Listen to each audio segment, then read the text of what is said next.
Today's video is inspired by Garth Brooks, The Thunder Rolls.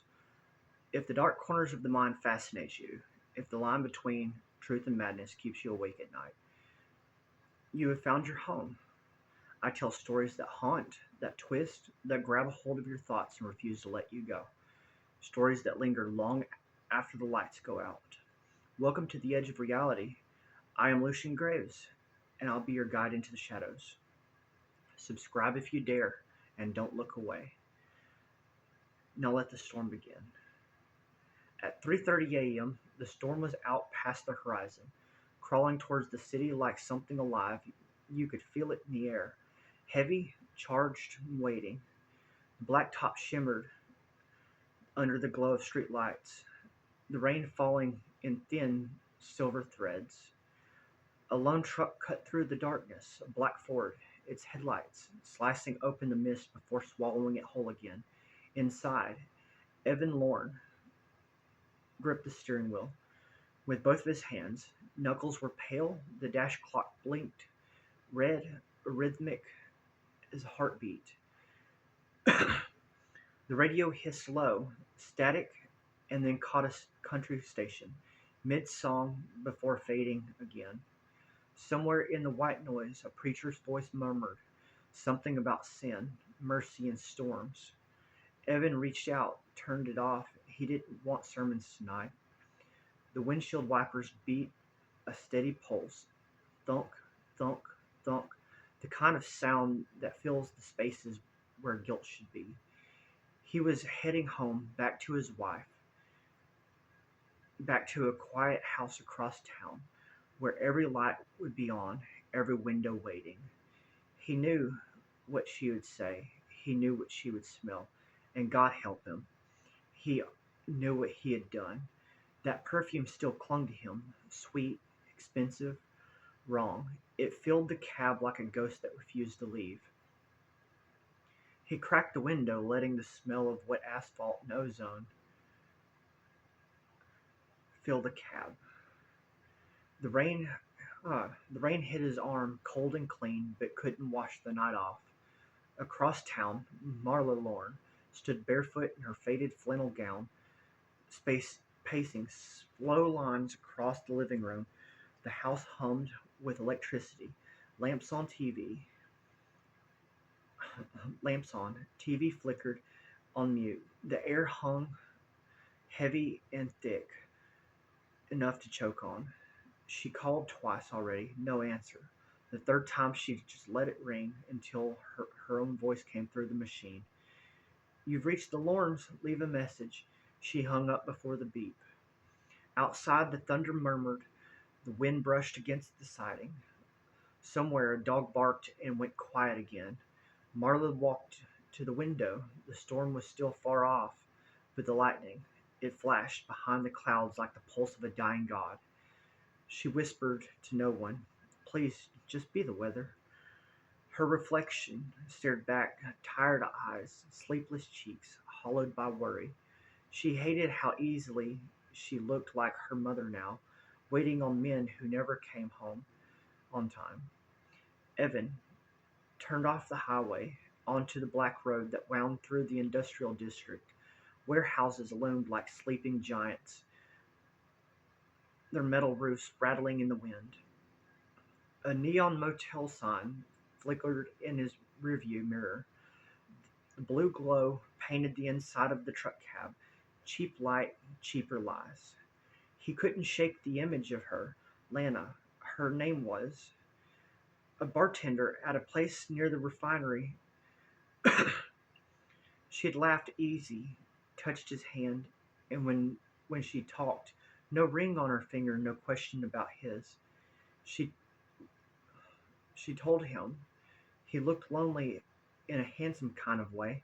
He said something stupid back, and now here he was, driving home through a storm with her perfume still on his skin. He, he told himself it was just the last time. He'd tell Marla the truth, he'd fix it. But he'd said that before too, and the thunder rolled closer. In the house, Marla sat at the kitchen table, turning a wedding ring on her finger. The storm's low growl reached through reached her through the walls, steady, unending, like a heartbeat buried underground. On the table lay a half-finished cup of coffee, gone cold. A photograph next to it, Evan smiling, holding her at some long ago picnic, sunlight spilling on their faces like a promise.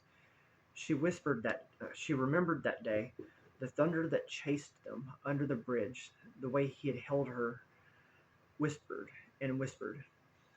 Even thunderstorms sound beautiful with you. She believed him back then.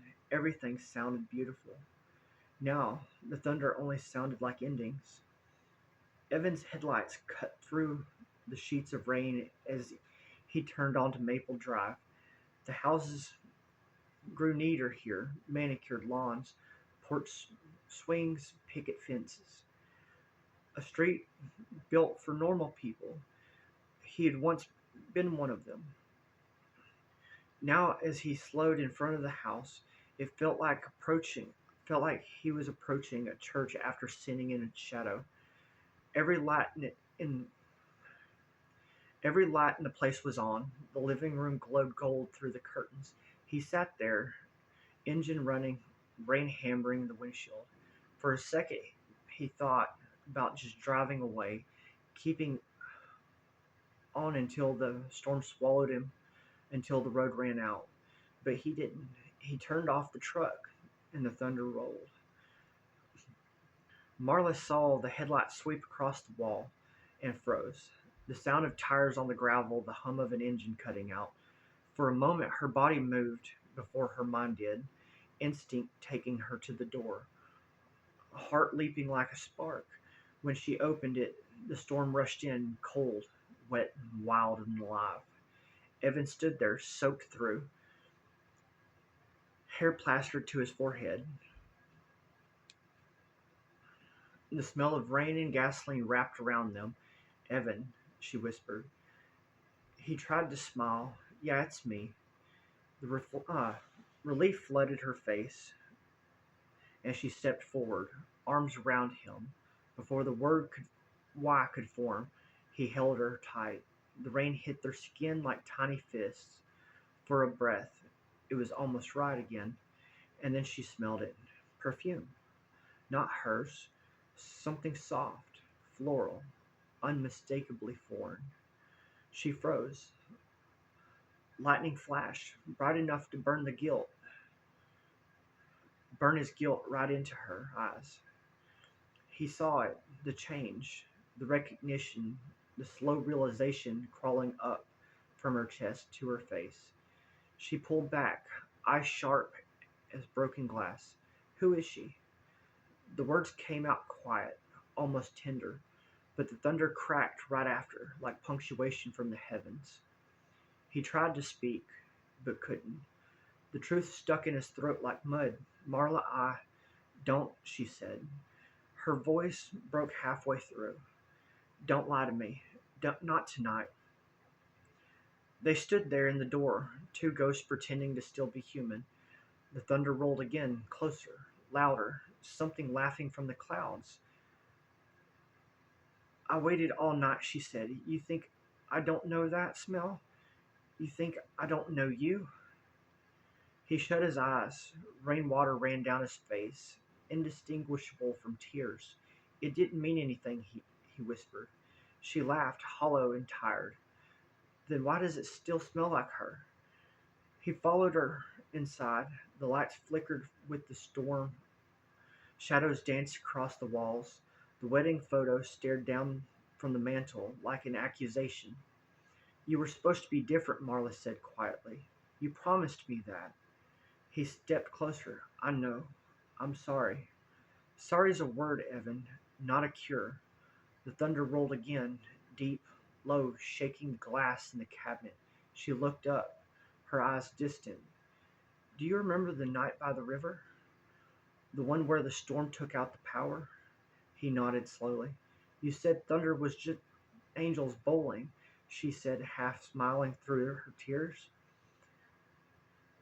"And I said no, It's the sound of God reminding people not to forget what they've done. Lightning flashed, and for a heartbeat, everything froze white.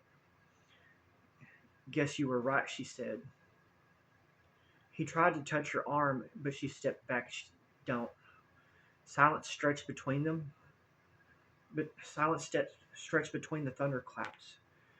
It was longer, heavier now, like the pause between a confession and absolution. Evan looked around the house, every memory hanging in the air, every the couch where they watched Michael take his first steps, the kitchen where she had burned pancakes on their anniversary, the window she always opened when it rained, and in that moment it hit him. He had lost her long before tonight.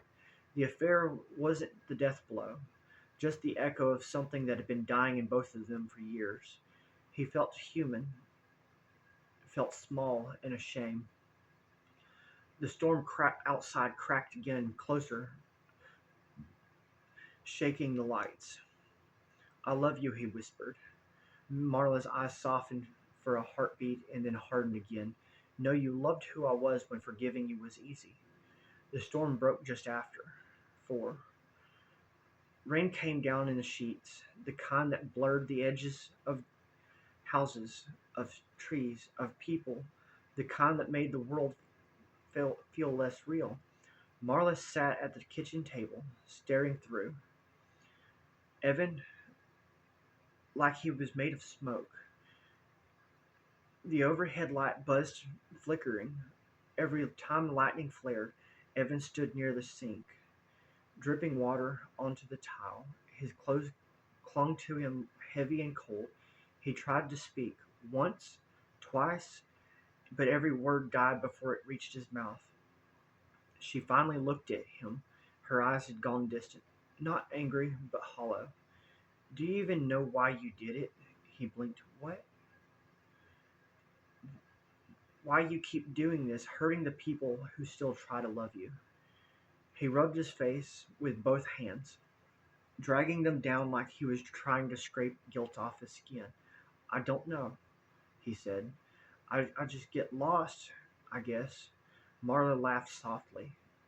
Not kind, not cruel, just tired. You make it sound like you trip and fall into someone else's bed, Evan. The thunder rolled and rumbled so deep it made the window panes tremble. He flinched, not at her words, at the sound.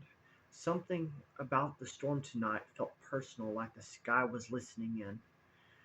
They stood in silence for a while, broken only by the hiss of the rain. On the counter, the clock blinked 4:07. Somewhere, the power groaned, threatening to give out.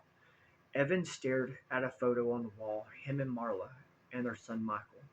When he was little, they were smiling, wind in their hair, the kind of picture.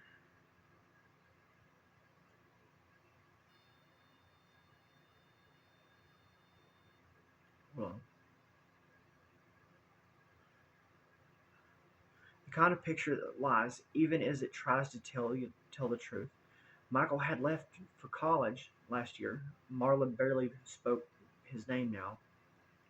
Maybe she was saving him from all of this. Maybe she just couldn't stand another man who'd leave her. He opened his mouth again, softer this time. It wasn't supposed to happen like this. You keep saying that, she said. Like life is some script you messed up reading. Her voice was steady, but her hand shook as she reached for the pack of cigarettes in her drawer. She hadn't smoked in 6 years. She lit one. The flame flickered orange against her face. You smell like you smell like her, she said through the smoke. What's her name? He hesitated. Lana. Pretty name. Doesn't matter, he said quickly. She tilted her head, watching him. You said the same thing about me once. The thunder rolled again, louder, a sound like a train passing through the walls. Outside, the trees bent and twisted into the wind. Marla stood up and walked to the window. Lightning flared across the yard, turning everything to black and white. Photographs still frozen, beautiful in its violence. "It's funny," she said. "I used to love storms. When I was a kid, I'd sit on a porch with my dad and count between the thunder and the lightning." She pressed her palm to the glass. He said, "Closer they get, the closer God is." She turned to Evan. "How close do you think he is tonight?" He didn't answer. He couldn't. The storm roared louder, wind slamming against the house. The power flickered once, twice, and then went dark. The room was swallowed in shadow, save save for the lightning flashing every few seconds. Marla stood still in the glow, a pale silhouette against the storm. The cigarette burned like a small, defiant sun between her fingers. "You ever think the thunder roll sounds like somebody crying?" she whispered. Evan frowned. "What?" "When it's far away, it doesn't sound angry, it sounds sad." He took a slow step forward. "Marla, please, let me explain." "Explain what?" "That you're lonely? That I stopped being new?" Her voice cracked. "That I wasn't enough?" The lightning tore across the sky. The thunder came close, almost immediately, shaking the floorboards. Evan reached for her again, but she pulled away, her eyes sharp, with something between sorrow and hysteria. "I know how this ends," she said. "I've been in it. I've seen it before. My mother, waiting up for my father, while he smelled like someone else. Every time the thunder came, I'd hide in the bathroom and count until it passed." Her breath caught, but it never passed. Not really. She turned back towards him. "And now here you are, making me into her." The rain beat harder on the roof. Evan's chest ached. The guilt sat in him like a stone. "I don't want to hurt you anymore," he said. "You already did." The house groaned. Somewhere in the distance, a transformer blew. A bright flash followed by a hollow boom. They both jumped, and the silence followed. It wasn't peaceful. It was oppressive, humming with tension and electricity. Marla whispered, "You hear that?" Evan strained to listen, and the thunder rolled again, but underneath it, a faint, rhythmic something else, a knocking. He frowned. What was that? She didn't answer. She just kept staring towards the window. Knock, knock, knock. Three dull thuds against the black back door. Evan turned toward the sound, heart thudding, probably just the wind. Marla's eyes never left the door. Wind doesn't knock. The air felt colder now, the pressure dropping. The storm was right on top of them. Lightning lit up the backyard. Something, nothing there. Just the wet swing set and a garden Marla kept up in the spring. Still the knocking came again, softer this time, like fingertips on glass. "Stay here," Evan said. He moved toward the back door, every step slow, cautious. The floor creaked under his boots. He reached the door, hand hovering over the knob. The thunder growled again, long and low, and then knocking stopped. He waited, heartbeat pounding. Nothing, just the rain. He let out a shaky breath and turned back towards the kitchen. Marla was gone. "Marla!" His voice echoed through the dark house. No answer. He checked the hallway. Empty. The living room. Empty. Lightning flashed, casting everything into ghostly light. The family portraits flickered on the walls like faces watching him. "Marla!" Then he saw her, standing in the doorway to the bedroom, the silhouette of her flannel gown still and strange in the half dark. He approached slowly. "What are you doing?" She didn't answer, just stared at him, stared past him towards the window. Outside, lightning illuminated the yard, and for a half second he thought he saw something move near the tree line. A shape, a human watching. Then darkness swallowed it again.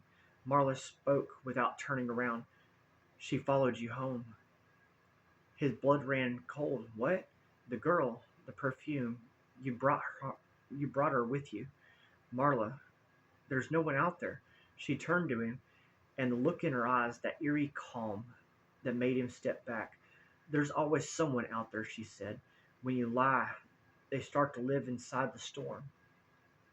Lightning cracked again, close, deafening. Evan grabbed her shoulders. Marla, you're scaring me. She smiled faintly. Good. Now you know what it feels like. He let go, pacing, rubbing his temples. I'm done talking about this. We'll talk about it in the morning. If there's if there is a morning, her voice was flat, matter of fact. He froze. What's that supposed to mean? It means the storm doesn't always pass. Sometimes they just stay inside you until there's nothing left to drown. A flash, and the house went dark again. The thunder that followed was endless, rolling through the sky like earth itself was cracking open. Marla walked past him. Down the hall he followed, calling her name, but the sound of rain drowned his words. When he reached the bedroom, she was standing by the window, curtain pulled back. Her reflection looked ghostly in the glass. She turned her head slowly towards him. You said the thunder was angels bowling, she whispered. But listen closely, Evan. It sounds more like digging. Digging? Graves, she said. He blinked, heart hammering. Marley, you're not making sense. Maybe I'm the only one who finally is. She walked to the nightstand and opened the drawer. The old revolver sat inside. She ran her fingers along the barrel like she was tracing a memory. Evan took a cautious step forward. Put that down. You brought the storm here, she said softly. Now we let it decide what stays. Her voice wasn't angry, it was almost sincere. The calm of someone who had already accepted how the night ends. He lunged forward, grabbing her wrist, wrestling the gun away. It clattered to the floor. Marla didn't fight him. She just smiled, the same sad smile. It doesn't matter who pulls it, she whispered. The thunder always rolls the same. The lights flickered back for a brief, blinding second, enough to see her face clearly. She wasn't furious, she wasn't broken, she was just empty. And somehow that was worse. He backed away, breathing hard. Marla, I'm leaving. We'll talk about this when the storm's over. She didn't stop. She didn't move. He grabbed his keys, his jacket, and turned towards the door and froze. In front of the front door was open. Wide, rain blew it in across the floor, and faintly under the thunder he heard it again, the sound of knocking, only this time it came from inside. The sirens came too late. They sliced through the wet night, howling and hollow, painting the mist red and blue. The neighbors, what few had the nerve to peek from behind the curtains, stand in bathrobes on porches, whispering about thunder and screams, but no one saw the flash. Only the rain saw that. Only the storm. Inside the house, time is strange. The clock still ticks, but it sounds detached, like it belongs to another world. The smell of cardite hangs in the air, sharp and metallic and final. Marla sits on the couch, her gown soaked through her hands, trembling around the revolver. It feels like holding the last word in an argument when you never meant to start. Evan lies on the kitchen floor tile.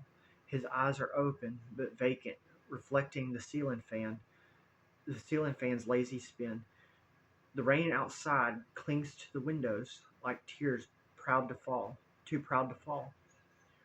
The thunder was quieted now. It's all echoes, soft, fading murmurs, rolling away into the night like regret. Marla doesn't cry, not yet. She stares at Evan's body with a strange calm, as if her mind hasn't received the message that her life just collapsed. The strange perfume still lingers, cheap, sweet, and cruel. It curls around her throat, mixing with gunpowder and rain. Why do you make me see it? She whispers. Why couldn't you just lie like before? The storm outside answers with a single low rumble, far away, like it's done with them, like it's moving on to the next poor soul who left something broken in the dark. When the deputies arrived, they found the door ajar, the lights still burning in every room. Sheriff Harris recognizes the house. He's been here before. He knows Marla. He knows Evan. The small town story they'd both tried to clean. They both tried to keep clean. He stepped inside, hat dripping, boots leaving ghosts in the puddles. Marla, he calls out gently. Her voice is soft when it finally comes. He's in the kitchen. She doesn't resist. She doesn't flinch. Even when they take away the gun, she only stares out to the window where the storm drags itself towards the horizon. At the station, she sits in silence. The fluorescent lights hum overhead, merciless and sterile. Her hair clings to her temples, her fingers twitch against the table. Sheriff Harris watches her from across the room, the same way you'd watch a candle gutter out. You want to tell me what happened? He asked softly. Her eyes lift. Her eyes lifted, dull and fogged. The thunder rolled, she says. That's all. Harris sighs. He's heard a lot of confessions in his years. Drunks, liars, cheats. But this one feels different. This one feels old. Like something that's been building for years. He writes nothing down. What could he write? The thunder rolled. Sounds like a scripture. The next morning, the thunderstorm is gone. The world feels scrubbed, raw, and quiet. The sunlight leaks through the blinds, pale and fragile. In the kitchen, chalk outlines already fading like ghosts giving up. But the town doesn't forget. They talk about it in the diner, the beauty salon, the church foyer. Some say she snapped. Some say he hit her. Some say it was the storm's doing. That something in the thunder broke loose that night and found its way to her bones. They all agree on one thing, though. You could feel it. That night, like the air itself, was waiting for something to die. Weeks pass. The house stands empty on Willow Creek Road. Bank owns it now. The for sale sign leans sideways, wind beaten. But some nights, when the weather turns and the sky gets that green-black look, people swear they hear something. Not screams, not crying either. Just a woman's voice, low and trembling, whispering through the rain, asking for a miracle, hoping she's not right. And sometimes, they say if the lightning hits just right, you can see a figure in the window, hand on the glass, head turned toward head turned towards the drive, waiting for headlights that'll never come. But the strangest part came later, months later, after the trial. The sheriff was cleaning out the evidence when he found something he shouldn't have. Evan's phone. The lab had already logged it, but curiosity got the better of him. He opened it, scrolled through messages, calls, photos. Nothing unusual until the night of the storm. A video, 1 minute and 6 seconds long. The screen flickered. Rain on the windshield. Evan's hand gripping the wheel, the radio humming low, and then faintly under under the thunder a whisper. A woman's voice, but not Marla's, not not his mistress either. A soft, trembling half singing, and the thunder rolls, and the lightning strikes again. The static, then silence. The timestamp 3:29, 1 minute before the lyrics began. Before the lyrics said it all began. Sheriff Harris never spoke of that clip again, but sometimes when the storm moves in, and the thunder grows over the pines, he finds himself glancing towards that empty house on Willow Creek Road, the one where the lights used to burn in every window, and he swears, just as the first drop hits the dirt, he hears it again. The thunder rolling, the lightning striking, and two souls still circling each other in a storm that never ends. And that's the end of today's video. I appreciate y'all tuning in and watching this. Uh, for those of y'all that make it to the end, I do again apologize for the stutters and the mishaps inside the video. Um, I am currently working on my anxiety issues, and that's part of what this is. So I do greatly appreciate y'all for joining in and helping me through therapy.